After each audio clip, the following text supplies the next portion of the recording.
मी मंत्रिपदाचा कार्यभार घेतल्यानंतर कालच मंत्रालयीन अधिकाऱ्यांची आणि प्रिन्सिपल सेक्रेटरी असतील, MS असतील, MD असतील यांच्यावर बैठक घेतली आणि आढावा महाराष्ट्राचा घेतलेला आहे. त्यामुळे येणाऱ्या काळामध्ये आता जिल्हावाईज दौरे करण्याचा माझा मानस आहे.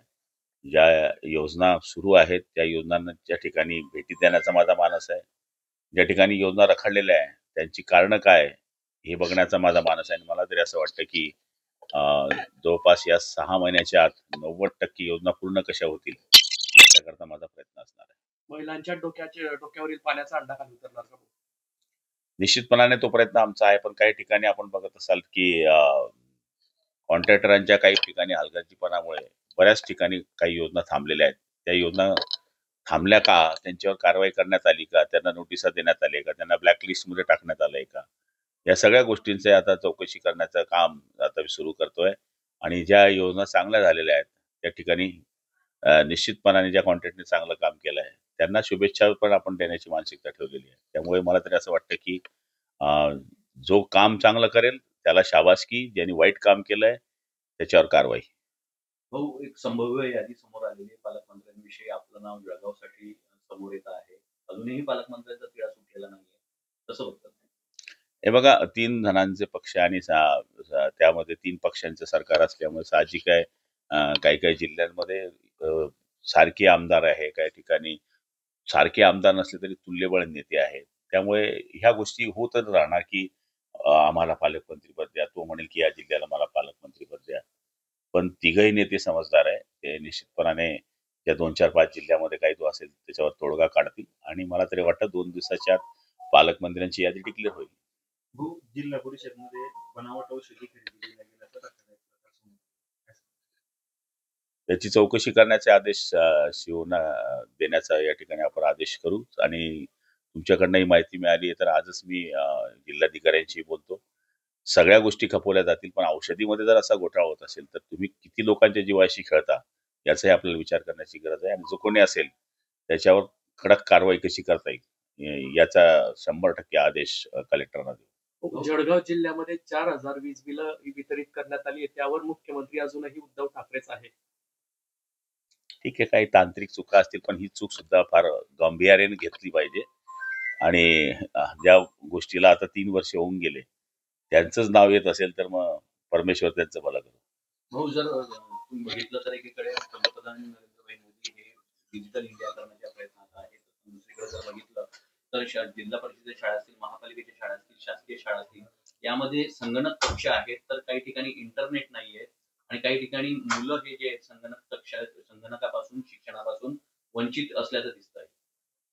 हे बघा, आता सगळीकडेच डिजिटल करण्याचा मानस देशभरामध्ये आहे. आपण बघतो की ग्रामीण भागामध्ये आता वाघटुकीसारखं माझं छोटंसं गाव आहे, ज्या गावाचं मतदान 500च्या आसपास असेल, तिथे सुद्धा डिजिटल शाळा आहे, डिजिटल मुलांना शिकवलं जात आहे, टॅब दिले जात आहे. तर मला तरी असं वाटतं की ह्या गोष्टीला गांभीर्याने घेण्याची गरज आहे आणि ट्रेनिंग खालपासून तर वरपर्यंत देण्याची अत्यावश्यक गरज आहे. ते जिल्हा परिषदच्या शिक्षकांचा विषय असेल किंवा इतर विषय असेल तर निश्चितपणाने आपल्या सूचनेचा आम्ही आदर करू आणि सुधारणा करण्याचा प्रयत्न करू. बीड प्रकरणातील मुख्य आरोपीला अटक करण्यात आलेली आहे.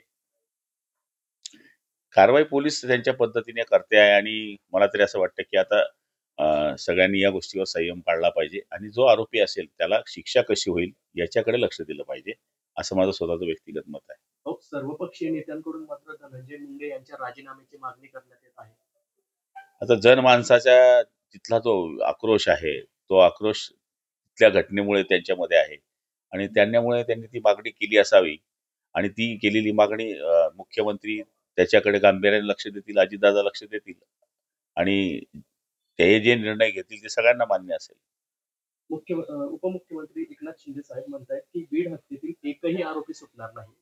सगळ्यांचंच म्हणणं आहे की शिंदे साहेब असतील, देवेंद्रजी असतील किंवा अजितदादा असतील किंवा आपण काल परवाकडे मोर्चांमध्ये पाहिलं तर सर्व पक्षीय लोक त्या ठिकाणी होते. तिथे पक्षाचं स्वरूप कुठेच नव्हतं, एक माणुसकीचं स्वरूप होतं. त्यामुळे माणुसकीला अनुसरून या गोष्टी होत आहेत आणि घटना इतकी तीव्र आहे की मनाला हलवणारी ती घटना आहे. इतक्या क्रूर पद्धतीने तो खून झालेला आहे. मला तरी असं वाटतं की याच्यामध्ये एकही आरोपी सुटू नये ही सगळ्यांचीच भावना आहे. आगामी काळात जर संतोष देशमुख यांच्या कुटुंबाला त्रास झाला तर धनंजय मुंडेंना रस्त्यावर फिरू देणार नाही असा थेट इशारा मनोज जरांगे पाटलांनी दिला. असं काही होणार नाही, कारण की जरी त्यांच्या घरात ही घटना झाली असली तरी पूर्ण समाज त्यांच्या पाठीशी उभा आहे. आणि मला तरी असं वाटतं की अशी चूक पुढच्या काळामध्ये होणार नाही याच्याकरता सगळेजण सज्ज आहेत. आगामी काळात अजित पवार आणि शरद पवार यांनी एकत्र यावं असं बस छगन ना, भुजबळ जाऊ द्या. काल दिशाची मीटिंग झालेली आहे रक्षा खडसेंच्या यांच्या उपस्थितीवर, केंद्रीय मंत्र्यांची उपस्थितीत, पण मात्र त्या ठिकाणी नाही जे आहेत अधिकारी यांच्याबद्दल तीव्र नाराजी व्यक्त केलेली आहे. नाही, त्यांच्यावर कारवाईच केली पाहिजे. मूळ रस्ते करायचे नाही, नाके वसूल करायचे, टोल नाके वसूल करायचे. हे मागच्या मीटिंगमध्येही झालं होतं. काल योगायोगाने माझी तिकडे कॅबिनेट असल्यामुळे मी किंवा मी दुसऱ्या मीटिंग असल्यामुळे मी येऊ शकलो नाही. पण रक्षा साहेबांचं म्हणणं जे असेल किंवा सावकारे साहेबांचं म्हणणं पण मी ऐकलं, ते एकदम रास्त आहे की जर असं होत असेल तर यांचे नाके बंद केले पाहिजे. जर तुम्ही रस्त्याची सर्व्हिस देत नसाल, वाहनांचे तिथे नुकसान होत असेल, चांगले रस्ते देत नसाल, तर त्यांनी नाकं वसूल करण्याचा त्यांना अधिकार आहे कुठे? आज तरसोद ते पाळदी हा जो बांबुरी जाणारा रस्ता आहे, दरवेळेस ते मार्चचा अल्टिमेटम देता, मार्चचा अल्टिमेटम देता. ह्या मार्चलाही रस्ता पूर्ण होणार नाही अशी स्थिती आहे. मग सावकारांचं म्हणणं काय चुकीचं आहे? शेवटी मंत्री होण्याच्या पहिले ते एक नागरिक आहे आणि रोज त्या रस्त्याने ते वापरतात. आपणही त्या रस्त्याने वापरतो, रक्षाताई त्या रस्त्याने वापरतात. आणि मला तरी असं वाटतं की सावकारांनी तो सज्जड दम दिलेला आहे, त्याला माझा सुद्धा पाठिंबा असणार आहे की टोल नाकं जोपर्यंत रस्ता क्लिअर होत नाही वसूल करू नये. खूप शेवटचा प्रश्न, गुलाबराव देवकर यांनी भाजपामध्ये प्रवेश करावा किंवा नाही करावा या संदर्भात जे निर्णय आहेत ते गिरीश महाजनच घेतील असं रक्षाताई आणि संजय सावकर यांनी. नाही, कोणत्याही पक्षामध्ये गेले तर त्यांचे जे ॲटम बॉम्ब आहे ते माझ्याकडे सगळे रेडी आहे. म्हणजे यांना घेऊन कोणत्याही पक्षाने आपल्या अंगावर शिंतोडे उडवू नयेत. यांचे बँकेचे लफडे आहेत, यांचे पतसंस्थेचे लफडे आहेत, यांचे मजूर फेडरेशनचे लफडे आहेत. यांचे जे प्रॉब्लेम आहेत सगळे हे लपवण्याकरता ते ह्या त्या पार्टीत जाण्याकरता प्रयत्न करतायत.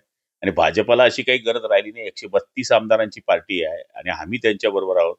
गुलाबराव देवकर आल्यानंतर ते काही 50 पट भाव वाढवून देतील पक्षाचा असा काही माणूस नाहीये. आणि आता चालूचा अनुभव आहे, ज्या लोकांनी 85,000 मतं दिले त्या माणसाला 5 दिवसात सोडायला हा माणूस तयार होतोय. उद्या जर भाजपमध्ये आला आणि भाजपमध्ये थोडा प्रॉब्लेम वाटला तर 1 मिनिटात भाजपलाही सोडून देईल. त्यामुळे ज्याची नीतिमत्तेमध्येच फतरा आहे अशा माणसाला घेऊन भाजप वाढणार थोडी आहे.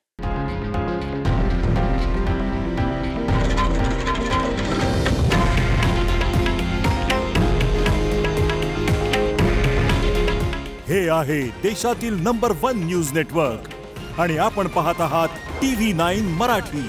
काळजी तुमची, हित महाराष्ट्राचं.